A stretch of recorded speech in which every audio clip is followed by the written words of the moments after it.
Mecha March. Where's the mecha? Oh, there it is.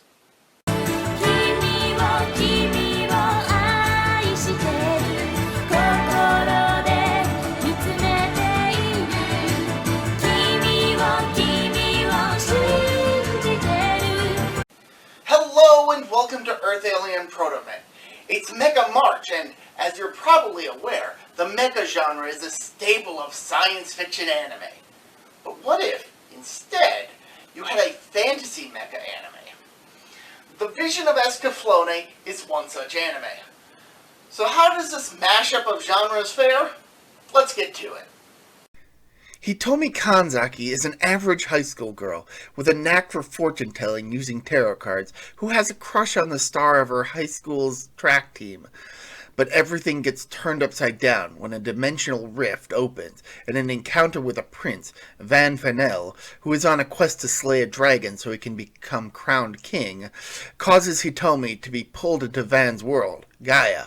But things take a turn for the worse when, after Van is crowned king of Finalia, the kingdom is destroyed by Gamezillong, robot suits of armor powered by dragon energy, controlled by agents of the Zybok Empire.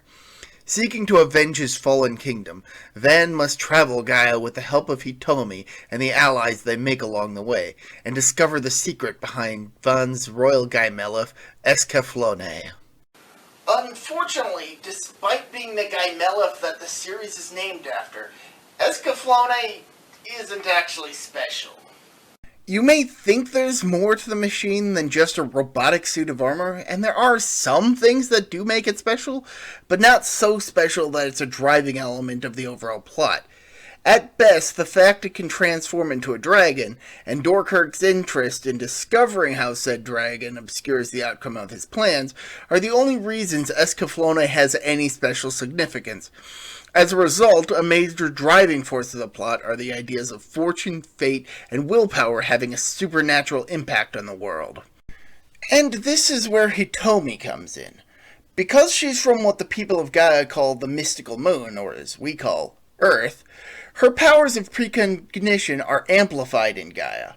Also, her ability to locate things using her pendant helps Van when he's in a pinch, but her strongest power is the ability to alter fate, something she doesn't even realize she has until the second half of the show. Meanwhile, Van is a young king with the blood of the Draconians, an ancient race with a connection to the lost kingdom of Atlantis, and he has to learn how to be a king without a kingdom. He's rash and impulsive, but there are people that they meet who help Van to grow into the mature king he needs to be. Speaking of allies, there are a few that aid Van and Hitomi in their journey. The gallant knight of Astoria, Ellen Shazar, acts as a mentor to Van after their initial clash, and he does his best to keep Van's emotions in check. The Princess of Astoria, Milerna Ashton, is infatuated with Alan and decides to travel with him as a medic against the wishes of her family. The cat girl Merle is Van's childhood friend, and her keen senses are quite useful. And those are just a few of the allies that are encountered over the course of the story.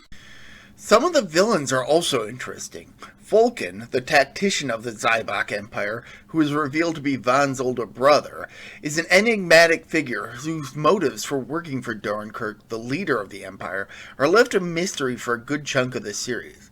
And Delando Albato, the leader of the Gamezillong squadron that destroyed Finalia, is deranged, reveling in the chaos and devastation he causes, while also being incredibly vain.